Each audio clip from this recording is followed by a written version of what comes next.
Alors je ne vais pas vous mentir, de toute manière j'essaie toujours d'être honnête dans les vidéos et de toute manière je suis toujours honnête, mais là j'ai eu les larmes aux yeux. Évidemment, bonjour à toutes et à tous, je suis très content de vous retrouver pour une nouvelle vidéo.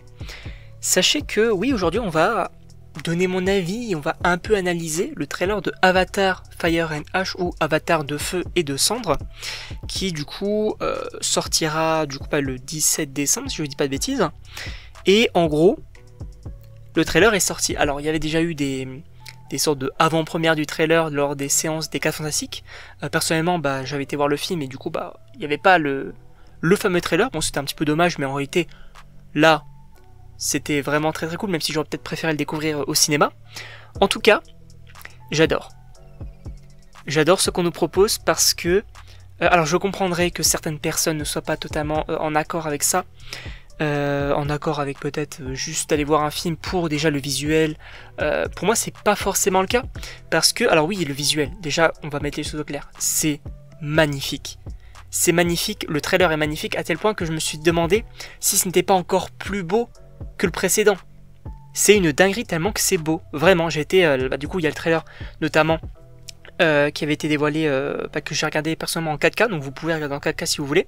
C'est magnifique, vraiment. Il n'y a rien à dire au niveau visuel, mais au niveau de l'histoire, je comprendrais encore une fois que certaines personnes disent oui, c'est l'histoire de Pocahontas, c'est l'histoire d'autres plein de films qu'on a déjà vus, des colonisateurs qui arrivent pour piller les ressources face au peuple qui est sans défense, on va dire, sous armée, etc. Mais pour moi, ça, c'est que le cas du premier. Parce que le deuxième, on est vraiment sur une histoire de vengeance, slash responsabilité de comment on appelle ça, de la famille, etc. Donc c'est un petit peu la transition vers là, une histoire où on va avoir déjà du coup les humains qui vont rester quand même une menace importante, notamment avec Quaritch, si je dis pas de bêtises. On va voir d'un autre côté la famille du coup de Jake Sully avec différents personnages qui vont avoir leur importance, notamment par exemple la petite qui est en lien avec Eywa aussi, ça va être plutôt intéressant.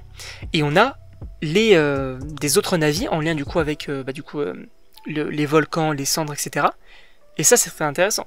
Parce que ces tribus-là, du coup, seraient antagonistes, etc. En vrai, je trouve que l'idée, elle est vraiment très très bien. Et ce qui est cool, c'est que déjà, là, l'antagoniste qui a été dévoilée, à la fin du trailer, elle pue le charisme. Selon moi, encore une fois, elle pue le charisme. Alors après, il va y avoir quelque chose qui va être très intéressant, des questionnements qu'on peut se poser. Par exemple, notamment, on voit à un moment donné Spider, donc c'est la sorte de petit humain là qui les accompagne, qui... visiblement n'a plus de casque. Alors on le voit à un moment donné en difficulté avec le masque et au final après on le voit sans masque, donc est-ce que du coup il s'est passé quelque chose, je ne sais pas. En plus de ça on va avoir le côté, comme je l'ai dit, du coup la fille qui a un contact avec Eywa, donc est-ce qu'elle va avoir des facultés en plus, une maîtrise, etc. Ça peut être plutôt intéressant. Et aussi Jake et Neytiri, on peut se poser des questions. Moi j'ai vu comme quoi, des théories comme quoi Jake pourrait décéder. Moi je pense que ça serait totalement le cas. Parce qu'on a encore une fois un troisième affrontement entre Quaritch et lui. Pour moi à un moment donné, je pense qu'il peut décéder. Pour laisser la place peut-être à ses enfants et à Neytiri, je pense que ça peut être le cas. Ça serait vraiment un final épique. Mais je pense que pour éviter de faire encore redondant avec un troisième film, là je pense que ça peut être le cas. Et en vrai, ça peut être plutôt intéressant. Également, du coup, comme je dis, les antagonistes qui vont arriver, en vrai, ils sont hyper intéressants.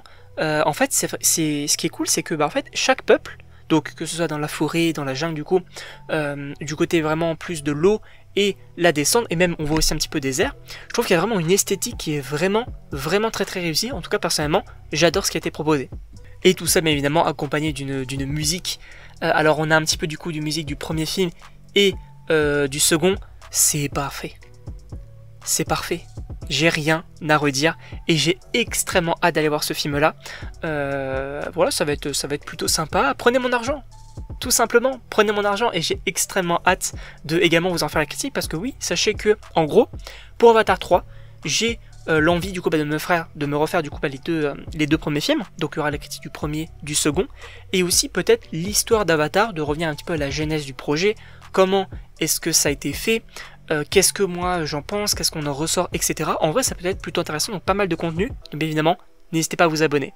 En tout cas, donc je ne sais pas ce que vous en pensez donc, de ce trailer de Avatar, donc de Feu et de Sang ou Fire and Ash, donc n'hésitez pas à me le dire dans les commentaires. En vrai, ça peut être plutôt intéressant pour voilà, un petit peu savoir si vous êtes chaud ou non concernant le film. N'hésitez pas également, donc, comme je vous l'ai dit, à vous abonner et donc on se retrouve pour une prochaine vidéo.